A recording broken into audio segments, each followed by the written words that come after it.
Bonjour à tous, c'est le docteur Walid Mekedem et aujourd'hui on va parler de palpitations.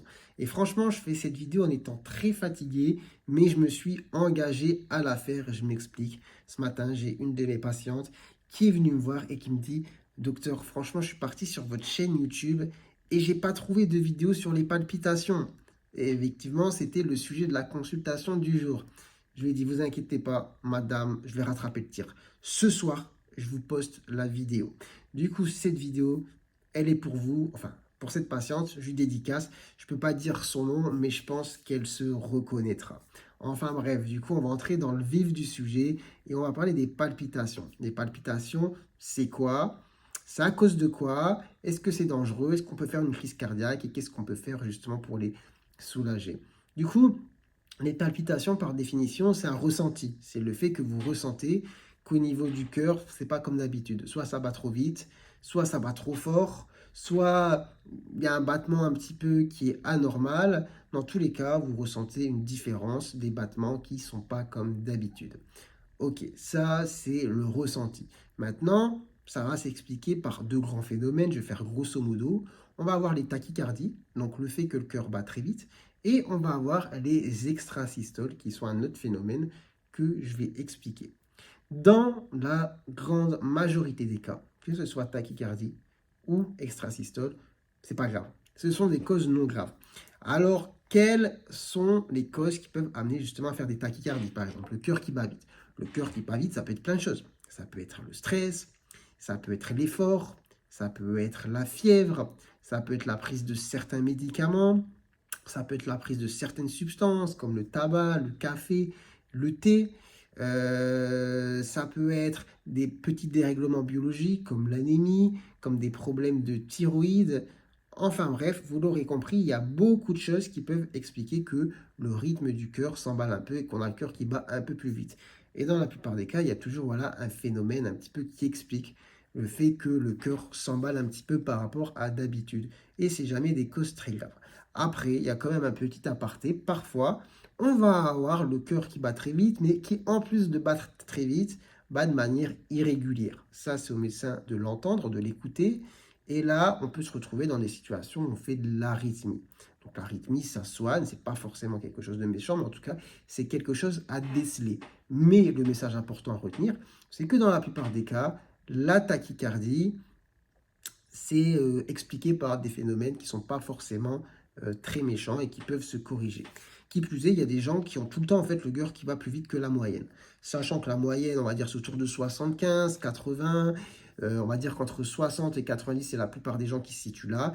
Il y a des gens qui vont avoir une fréquence cardiaque au repos beaucoup plus basse, les personnes qui sont très sportifs. Il y en a qui vont avoir une fréquence cardiaque plus haute, autour de 100 tout le temps. Mais bon, voilà, on est tellement nombreux que finalement on parle de normes, il y a toujours des gens qui sont au-dessus ou en dessous. Mais c'est vrai que si vous avez un rythme qui est autour de 75-80 habituellement, et que vous avez un ressenti de cœur qui bat vite, comme si vous avez fait du sport, et qu'on vous prend le pouls et qu'on est autour de 100, 110, vous faites de la tachycardie. Et ça peut se ressentir et donner cette impression de palpitation qui peut s'expliquer par pas mal de causes, dont celle que j'ai citée. Maintenant, la deuxième catégorie, on va dire, de choses qui peuvent donner ces sensations de palpitation, c'est les extrasystoles. Et les extrasystoles, c'est quoi? En fait, c'est un genre de petit court-circuit électrique au niveau du cœur qui fait que, bam, on a un battement qui n'était pas prévu, qui survient. Et en général, il est ressenti comme un boum. Voilà, un battement un peu inattendu, brutal, parfois trop fort, qui donne une sensation vraiment bizarre. Et c'est vrai que quand ça arrive, ça surprend. Et puis quand on ne sait pas ce que ça peut être, que ça nous arrive, on se dit, oh là là, c'est la fin du monde, là, le cœur va s'arrêter. Sauf que les extrasystoles, c'est quelque chose de très fréquent. C'est pas forcément ressenti chez tout le monde. Et chez certaines personnes, on va les ressentir. Et ça va donner ces sensations de palpitation, de cœur qui bat trop fort, de cœur qui saute un petit peu. Donc, qu'est-ce qui peut expliquer justement les extrasystoles, en tout cas qui sont trop fréquentes, trop nombreuses? Eh bien, ça va être aussi pareil, fatigue, stress, prise de substances, café, thé. Voilà, il y a plein de choses qui peuvent l'expliquer, des facteurs extérieurs. Et en général, peut-être, si ça vous est déjà arrivé, vous savez qu'il y a des périodes où c'est un peu plus compliqué et vous avez beaucoup d'extrasystoles. Et les périodes où vous êtes plutôt tranquille, détendu, bah finalement, ça va, vous ne les ressentez pas. Donc voilà un petit peu les grandes causes qui vont donner les sensations de palpitation. Et en fait, qu'est-ce que je voulais dire? Est-ce que les palpitations, c'est dangereux? Bien non, en fait. C'est-à-dire, je parle pour la majorité des cas, que ce soit tachycardie, que ce soit extrasystole. La plupart du temps, comme je l'ai dit, c'est dû à des causes, des facteurs extérieurs, environnementaux, etc., qui expliquent le truc. Évidemment, en médecine, on ne dit jamais tout le temps. Il y a toujours évidemment les exceptions, etc. Mais là, je parle vraiment un grand public, je parle à tout le monde dans la plupart des cas parce que les palpitations, c'est un des motifs les plus fréquents de consultation en rythmologie en fait, hein, des gens qui vont chez le cardiologue parce que ouais, en ce moment j'ai le cœur qui bat de manière bizarre. Eh bien la plupart du temps c'est pas très grave, il y a des choses qui l'expliquent et une fois qu'on corrige le truc, eh ben ça va mieux. Et du coup, est-ce que c'est dangereux? Ben non. Hein, à part avoir une gêne, c'est pas vraiment dangereux. Là où ça devient dangereux, c'est si vraiment c'est trop important en termes d'intensité, de durée, de nombre et surtout ça dépend du terrain. Si vous avez un problème de cœur déjà de base, si vous avez une cardiopathie et qu'à ça vous rajoutez d'autres phénomènes qui vont venir perturber un petit peu la fréquence ou le rythme du cœur, eh bien là, ça peut amener à certaines complications. Mais si on reste sur des extrasystoles, en faible nombre, chez une personne saine qui n'a pas de problème cardiaque, non. Si on fait une tachycardie autour de 100 sur des moments donnés dans la journée parce que vous avez des pics de stress, des pics d'angoisse, est-ce que c'est dangereux? Non. Voilà un petit peu le message à retenir, le message noyau de la vidéo, il est ici. Maintenant, la question c'est qu'est-ce qu'il faut faire justement quand ça arrive? Alors principalement pour les tachycardies, en tout cas quand vous avez le cœur, vous sentez qui s'emballe, un exercice qui est important à faire, et peut-être vous l'avez déjà entendu, c'est la cohérence cardiaque. C'est-à-dire qu'il faut apprendre à faire baisser son rythme cardiaque en respirant tranquillement.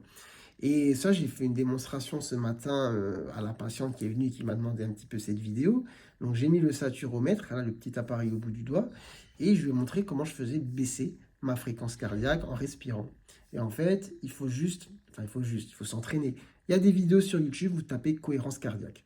Il va y avoir des genres de modes d'emploi, des petits tutos qui vous permettent de caler votre respiration sur un curseur pour apprendre à faire baisser le rythme cardiaque. Il y a même des applications sur smartphone. Et l'idée, c'est d'apprendre à faire ça quand vous êtes bien. Comme ça, quand par exemple vous avez un pic de stress, un pic d'angoisse, eh bien, vous saurez gérer. Parce que ce qui est marrant, par exemple, avec cette dame qui me disait qu'elle avait des tachycardies, des palpitations, on discute un peu et je comprends un petit peu quand ça arrive. Et en gros, vous allez rire, c'est quand voilà, elle entend parler de sa belle-fille ou quand sa belle-fille est dans les parages. Ah, vous connaissez les histoires de famille, etc.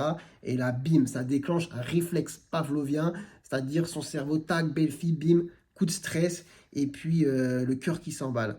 Du coup, quand on a ce coup de stress, c'est dur de gérer sa respiration.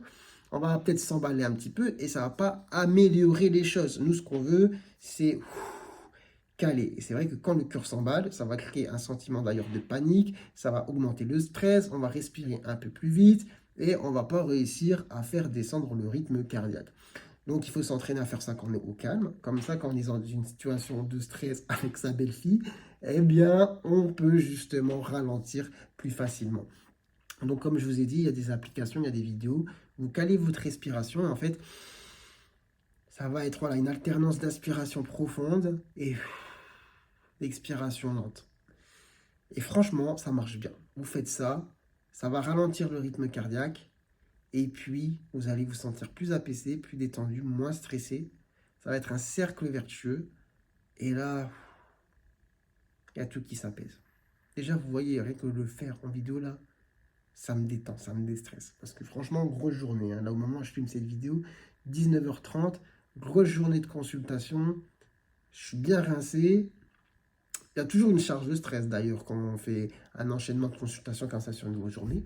Donc le petit moment, fin de journée, on se pose, on se calme, on respire calmement, après tout va bien. Donc voilà, il faut s'entraîner à faire ça et ça va calmer évidemment vos petites tachycardies. Après, évidemment, que ce soit le cœur qui s'emballe un peu vite ou que vous ayez des extrasystoles, il faut consulter, hein, c'est-à-dire si vous avez un doute, une inquiétude, vous avez des sensations cardiaques bizarres, allez voir le médecin et expliquez-lui un petit peu la situation. Et dans une majorité des cas, évidemment, il n'y aura rien de méchant. On pourra faire des petits trucs comme ça pour soulager. Après, chez des personnes où ça devient très embêtant, gênant, il y a vraiment beaucoup, on a vraiment souvent le cœur qui s'emballe, on a vraiment beaucoup d'extrasystole, on peut mettre certains traitements qui ralentissent un petit peu justement le rythme cardiaque ou qui soulagent ce genre de problème, en ayant fait la plupart du temps au préalable certains petits examens comme électrocardiogramme ou Holter ECG, c'est-à-dire une machine qu'on met sur nous pendant 24 heures. Mais la plupart du temps, l'examen dit bon, l'examen est normal, il y a juste quelques extrasystoles ou on a une petite tachycardie au repos, parfois à certains moments. Donc voilà, des petits traitements, de la cohérence cardiaque. Et puis voilà. Bon, franchement, j'espère que j'ai pas été trop brouillon. Cette vidéo, je la fais pour ma patiente. Mais du coup, si elle peut profiter à beaucoup d'autres personnes, eh bien, c'est tant mieux. J'ai accompli mon devoir, j'ai tenu mon engagement. J'espère que malgré tout, malgré la petite fatigue de fin de journée, la vidéo est plutôt bien, correcte. Je pense pas avoir dit de bêtises et je pense avoir parlé de manière assez fluide et compréhensible. Donc, portez-vous bien, prenez soin de votre santé. Et moi, je vous dis à très bientôt pour de nouvelles vidéos. Allez, ciao, ciao.